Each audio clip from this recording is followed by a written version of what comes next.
নমস্কাৰ বন্ধু বান্ধৱীসকল, মোৰ ইউটিউব চেনেললৈ স্বাগতম। মই এঠাইলৈ ফুৰিবলৈ আহিলোঁ। ফুৰিবলৈ অহাৰ পিছত এখন ঠাইত সোমালোঁ। তো এই ঠাইখনতে মই এজন ব্যক্তিৰ কথা বহুত শুনি আছিলোঁ।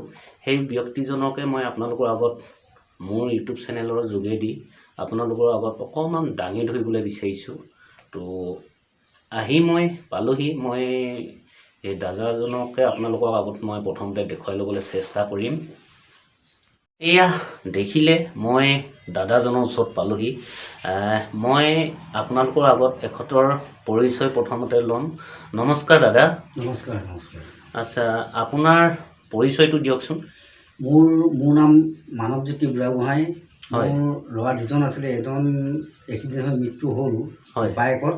হয়। আৰু বৰ্তমান এজন আছে, তেওঁ এতিয়া আৰ্মি পথাৰত ৱালমত আছেগৈ। হয়। কালিলৈ পঢ়িলে পাবহি ঘৰ। হয় হয়। তাৰপিছত এজন মই নিজেই পঢ়ি লৈছোঁ, লেবাৰ ল'ৰা এজন আছে। মোৰ পৰিচয়টো মোৰ ইমানেই। হয় হয়। তো বন্ধু বান্ধৱীসকল, মই এই দাদাৰ ওচৰত পালোহি। আচলতে কি হয়, এই দাদাজনক বহুত প্ৰতিভা আছে বুলি কৈছে। কেনেকুৱা ধৰণৰ প্ৰতিভা মই আপোনালোকৰ আগত অকণমান সময় দেখুৱাবলৈ চেষ্টা কৰিম। বন্ধু বান্ধৱীসকল, ভিডিঅ'টো চাই থাকক। আচ্ছা দাদা, আপোনাৰ প্ৰতিভা আছে বুলি কৈছে। আপোনাৰ কেনেকুৱা ধৰণৰ প্ৰতিভা আছে অলপ ক'ব নেকি প্ৰথমে? মই বিশেষকৈ এই যিটো দিনকাল হ'লেও নহ'লেও মানুহৰ দুৰ্নীতি মুক্ত কৰিবলৈ মই কিছুমান গীত নিজে পেয়দী হিচাপে মই কিছুমান গীত ৰচনা কৰিছোঁ, যে মানুহখিনি ভাল হওক, সমাজখন ভাল হওক। হয়। এতিয়া ক'বলৈ গ'লে আজিকালি যেনেকুৱা চুলাই মদ খাই মানুহ বেমাৰতকৈ তাতকৈ অধিক মানুহ চুলাই মদ খাই মৰিছে। হয় হয়। গতিকে তেনেকুৱা ধৰণৰ মই গীত বনাইছোঁ, পেয়দী, কিন্তু সেইটো মহেন্দ্ৰ হাজৰিকাৰ পৰা বনাইছোঁ। হয়। আৰু তেনেকুৱা ধৰণৰ কিছুমান গীত লৈ মানুহক জাতিটো ভাল কৰিবৰ কাৰণে মই কিছুমান গীত এনেকৈ ৰচনা কৰিছোঁ। বহুত মঞ্চতো গৈছোঁ। আৰু মই বিশেষকৈ খুহুতীয়া গীতো গাওঁ খুব। মানুহে মোক মই বহুত দূৰ গৈছোঁ, দুলীয়াজানো গৈছোঁ, ক'ৰবাত গৈছোঁ, কিন্তু সৰু সৰু মঞ্চত। বিশেষকৈ ৰাইজৰ দুৰ্নীতিবিলাক মুক্ত কৰিবৰ কাৰণে মই গীতবিলাক উলিয়াইছোঁ। হয়, বহুত ভাল কথা দাদা। আপুনি যিটো পদক্ষেপ লৈছে, ছাকচেছ হ'ব নোৱাৰিলেও যিটো প্ৰচেষ্টা আপুনি চলাই নিব বিচাৰিছে, বহুত ভাল কথা। তো বন্ধু বান্ধৱীসকল, এখেতক মই লগ পালোঁ। গাঁৱৰ এজন ব্যক্তি হয়, খুব সাধাৰণভাৱে জীয়াই থকা এজন ব্যক্তি হয়। এখেতে খেতি বাতিও কৰে আৰু এখেতৰ পুত্ৰ দুজন বুলি কৈছিলে। তাৰে এজন হেনো হঠাৎ আকস্মিক দুৰ্ঘটনাত মৃত্যু হৈছে বুলি কৈছে। যি নহওক বন্ধু বান্ধৱীসকল, ভিডিঅ'টো চাই থাকিব, মই আপোনালোকৰ আগত দেখুৱাই থাকিম। আচ্ছা দাদা, আপুনি পেয়দী গীত যে গায়, কিবা এটা অলপ সময় শুনাই চাব পাৰিব নেকি? অলপ এবাৰ শুনাই চাওকচোন, মই শুনি চাওঁ। যিকোনো আপুনি যেনেকৈ ধৰণে সজাইছে তাৰে এটা গীত শুনাই চাওকচোন প্ৰথমে। আচ্ছা, মই এই মানুহৰ যিটো এই মদৰ কথা কৈছিলোঁ, তাৰে এটা গীত, এইটো মহেন্দ্ৰ হাজৰিকাৰ পৰা মই লৈছোঁ। তাৰ পৰা বস্তুটো তাৰে কলি এটা শুনাই দিওঁ আপোনালোকক। আচ্ছা। মেডিকেল কলেজত ঢালি টকা কতজন আছে শুই, আৰুনো কিমান জ্বলিবলৈ বাকী মদপীৰ চিতা জুই। এইখন দেশতে নেলাগে বোৱাব ৰঙা চুলাই মদৰ নৈ, ৰঙা চুলাই মদৰ নৈ। এইখন দেশতে নেলাগে বোৱাব ৰঙা চুলাই মদৰ নৈ, ৰঙা চুলাই মদৰ নৈ। কাকুতি কৰিছোঁ দোকানী বেপাৰীক, ঘৰৰ মৃত্যু কুটুম হৈ। এইখন দেশতে নেলাগে বোৱাব ৰঙা চুলাই মদৰ নৈ, ৰঙা চুলাই মদৰ নৈ, ৰঙা চুলাই মদৰ নৈ। আয়ে কৈছিল য'ত নেখাবি, ঘৰতে এবাতি খা, ঘৰতে এবাতি খা। আয়ে কৈছিল য'ত নেখাবি, ঘৰতে এবাতি খা, ঘৰতে এবাতি খা। ভনীতিও কৈছিল মত এৰি দে, ভনীতিও কৈছিল মত এৰি দে, সদায় তই গাখীৰকে খা, গাখীৰকে সদায় তই খা। দেউতাই কৈছিল ক'ৰ পৰা আহিলি, দেউতাই কৈছিল ক'ৰ পৰা ওলালি, মদপীৰ মদুৱাৰ জাত। এইখন দেশতে নেলাগে বোৱাব, ৰঙা চুলাই মদৰ নৈ, ৰঙা চুলাই মদৰ নৈ। শুনিলে আপোনালোকে, দেখিলে এখেতে সঁচাকৈ পেৰডি বহুত ধুনীয়াকৈ গায়। আৰু কথাটো হ'ল কি, আমাৰ গাঁৱৰ ভিতৰুৱা অঞ্চলতো এনেকৈ যে পেৰডি গীত গাব পৰা শিল্পীও থাকে। মই শিল্পী বুলিয়ে কৈছোঁ আচলতে, এখেতেতো বহুতখিনি অভিজ্ঞতা হৈ গ'ল। মই অলপ সময় কথা পাতি অনুভৱ কৰিলোঁ। বন্ধু বান্ধৱীসকল, সঁচাকৈ আমি পেৰডি গীত যিসকলে গাবলৈ চেষ্টা কৰে বা নিজে ৰচি আনৰ গীতটোকে আৰু নিজে পেৰডি কৰি ৰচি যেনেকৈ আমাৰ মাজত শুনাবলৈ বিচাৰে, তো তেনেকুৱা শিল্পীক আচলতে আমি সকলোৱে গুৰুত্ব দিব লাগে। গম পাইছেনে বন্ধু বান্ধৱীসকল? তো বন্ধু বান্ধৱীসকল, ইমান গাঁৱৰ ভিতৰতো যে এনেকুৱা শিল্পী আছে, আপোনালোকে হয়তো অনুভৱ কৰিব নোৱাৰিব বা মই নিজেও অনুভৱ কৰিব নোৱাৰিম। আৰু মই ভাবিছিলোঁ এখেতৰ নিচিনা শিল্পীক যদি মই মোৰ ইউটিউব চেনেলৰ যোগেদি আমাৰ সমাজৰ মাজলৈ, অৰ্থাৎ বৰমূৰীয়াসকলৰ মাজলৈ মই যদি অকণমান বা ৰাইজৰ মাজলৈ অকণমান যদি মই এখেতৰ যিখিনি প্ৰতিভাসম্পন্ন পেৰডি গীত অকণমান যদি মই দেখুৱাবলৈ পৰা হওঁ, নিশ্চয় ৰাইজেও ভাল পাব বাৰু, আৰু এখেতৰো কিবা জীৱনৰ গতিদিশ সলনি হ'ব বুলি মই ভাবিছোঁ। আচ্ছা দাদা, আপোনাৰ গীত শুনি সঁচাকৈ মোৰ বৰ ভাল লাগিলে। আৰু আপুনি বাৰু অকল গীতে পেৰডি গীতে কৰে নে কিবা কবিতা আবৃত্তি বা কিবা বেলেগ ধৰণৰ আপোনাৰ প্ৰতিভা আছে নেকি? আছে, মানে এইটো খুহুতীয়া হয় একচুৱেলি। ধৰি লওক সমাজত মানুহক হাঁহুৱাবৰ কাৰণে মঞ্চত, হয়, এতিয়া আজিকালি মানুহক হাঁহুৱাবৰ কাৰণে গছ লতা বন পাত নদ নদী চুলে মানে মানুহে হাঁহিবলৈ টান পায়। গতিকে মানুহক অলপ চুব লাগিব, মানুহৰ গাত চুলেহে মানুহে হাঁহে। হয় হয়, বহুত ভাল কথা এইটো, কওকচোন বাৰু। মই এটা মানে এনেই পদ্য লিখে বনাইছোঁ, প্ৰাৰ্থনা হয়। হয় হয় হয়। শুৱনি, নমস্কাৰ। শুৱনি আমাৰ অসমখনি মদৰ ভাটিৰে ভৰা, গাখীৰ খাই থকা ঠুং লৈ আহে চোলাই ভাটিৰ পৰা। ডাঙৰো পগলা সৰু পগলা মাইকীও পাগলী হ'ল, আমাৰ অসমখন ওপৰলৈ যায় 12 ফুট তললৈ গ'ল। চোলাই মদ খাই খাই মানুহৰ চেহেৰা হ'ল বাম্বলা মাছ, যিকেইটাই নাখায় আৰু বেয়া হ'ল খেলে ঘেটিলিং তাচ।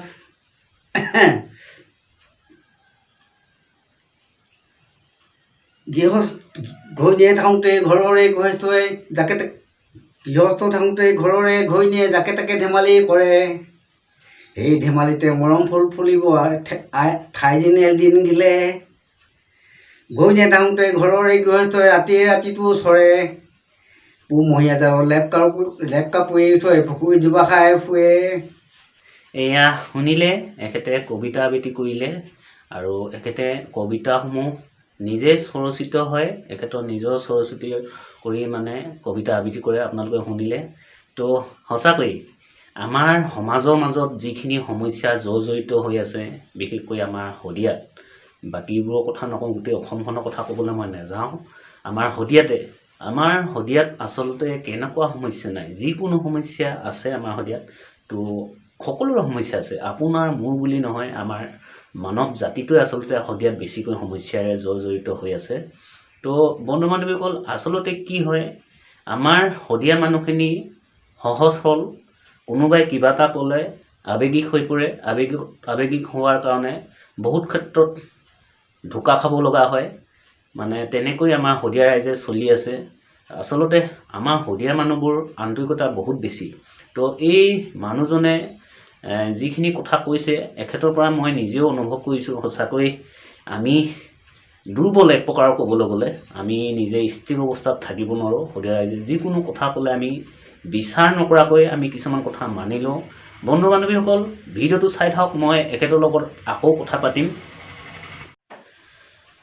ৰাইজসকল মই এটা বিহু গাম এইটো মই শুনিছোঁ হিমান্ত শেখৰে গাইছিলে গীতটো তাৰে পেউৰি আপোনালোকে শুনক মই গাইছোঁ অসমখন চুলাই বাতি ঐ তৰা কোনে পাৰে গণিব বৰলা বাৰীৰ কিমান টেনচন ঐ তৰা কোনে বাৰু বুজিব অসমখন চুলাই বাতি ঐ তৰা কোনে পাৰে গণিব বৰলা বাৰীৰ কিমান টেনচন ঐ তৰা কোনে বাৰু বুজিব বিল খালবোৰ শুকাই গ'লে মাছ কাছো কান্দিব বিল খালবোৰ শুকাই গ'লে মাছ কাছো কান্দিব এই বস্তু বাহিনীৰ দাম বাঢ়িছে কোনে বাৰু কমাব এই বস্তু বাহিনীৰ দাম বাঢ়িছে কোনে বাৰু কমাব টঙালি বান্ধিব লৈ তৰা আমি টঙালি বান্ধিব টঙালি বান্ধিব লৈ তৰা আমি টঙালি বান্ধিব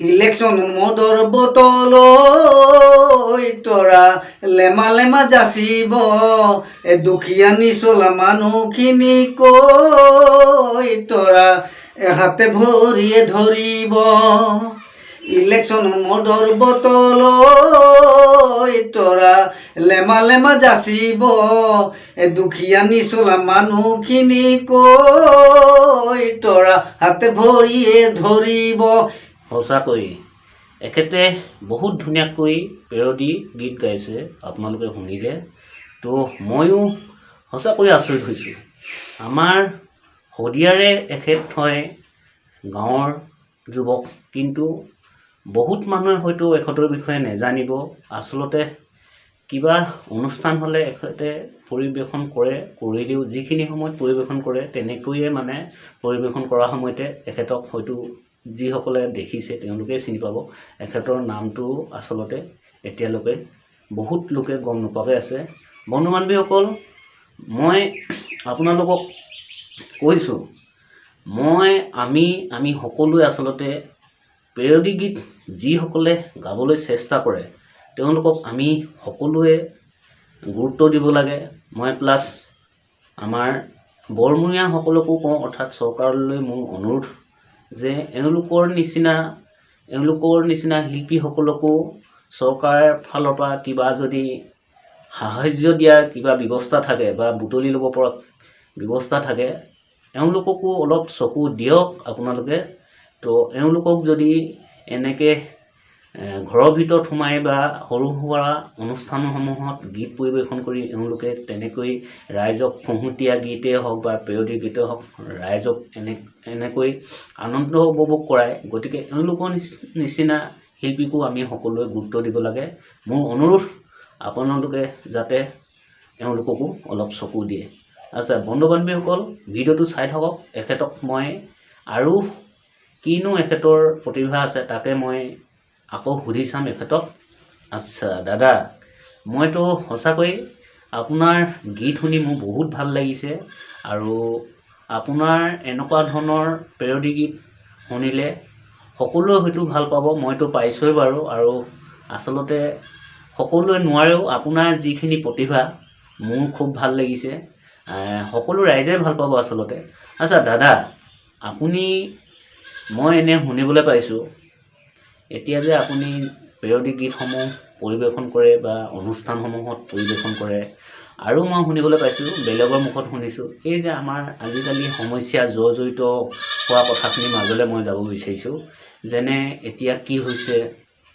আমাৰ বেয়া পাব নালাগে কথাখিনি মই সুধিছোঁহে যাতে কোনেও বেয়া পাব নালাগে গীত আকাৰতহে আপুনি শুনাব কাৰোবাক পাৰ্চনেলি ব্যক্তিগতভাৱে কাৰোবাক কিবাটো কোৱা নাই নহয় জানো আপোনাৰ মই এইখিনিতে এটা কথা কওঁ আমাৰ বিশেষকৈ আমাৰ আহোম সম্প্ৰদায়ৰ যিখিনি লোক, বিশেষকৈ আহোম জাতিটোৰ বিষয়ে মই কৈছোঁ, মই নিজেও আহোম হয়।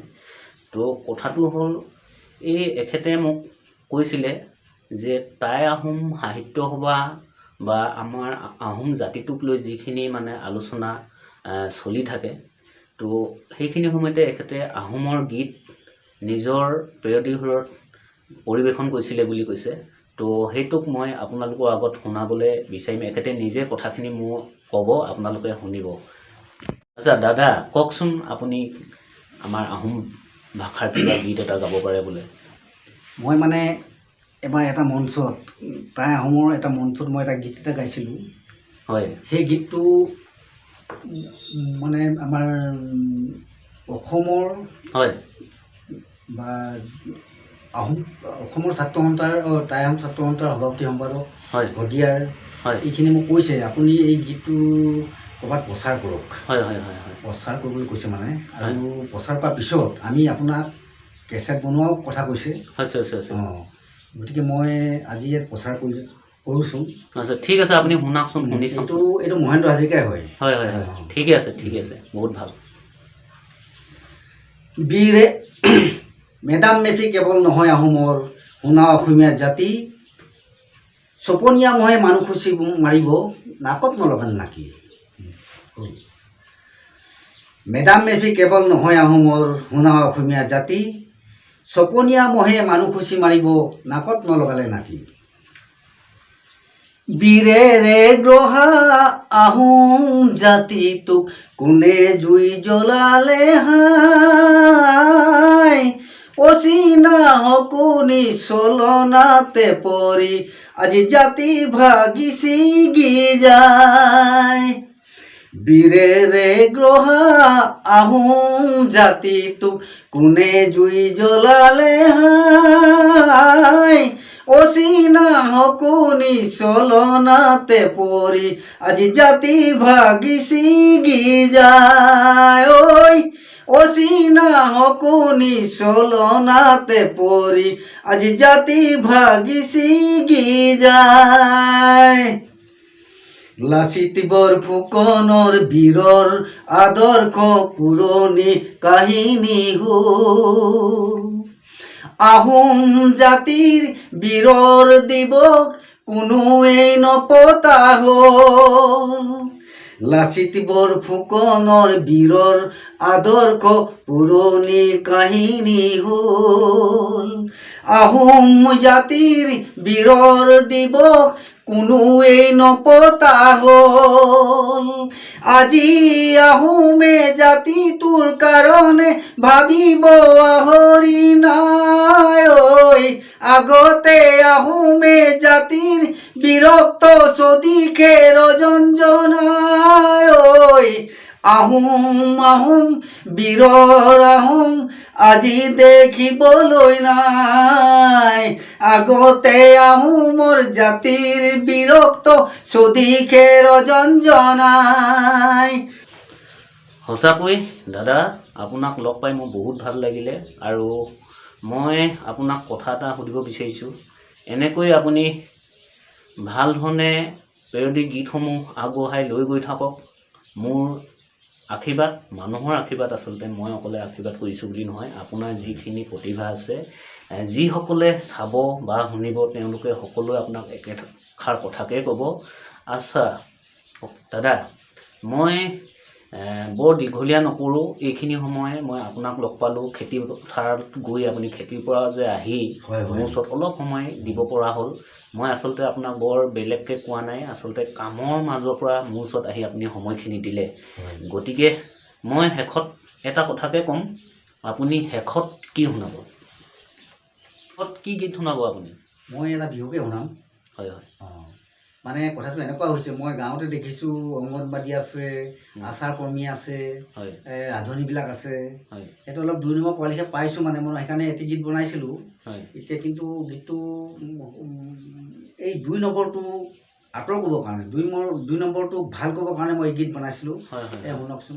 হয় ঠিক আছে, আৰম্ভ কৰক। সেই অংগনবাদী চাকৰি সমান ভাল চাকৰি নাই কণ কণ ল'ৰা কিতাপ পঢ়ায়ো কণী চাই চাই অংগনবাদী চাকৰি সমান ভাল চাকৰি নাই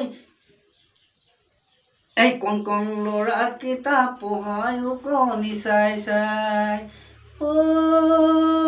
এই চৰকাৰৰ পৰা চেনি গাখীৰ বহুত বস্তু পায় সিহঁতৰ ঘৰলৈ গ'লে মানে গাখীৰ গোন্ধাই অংগনবাদী চাকৰি সমান ভাল চাকৰি নাই কণ কণ ল'ৰা কিতাপ পঢ়ায়ো কণী চাই চাই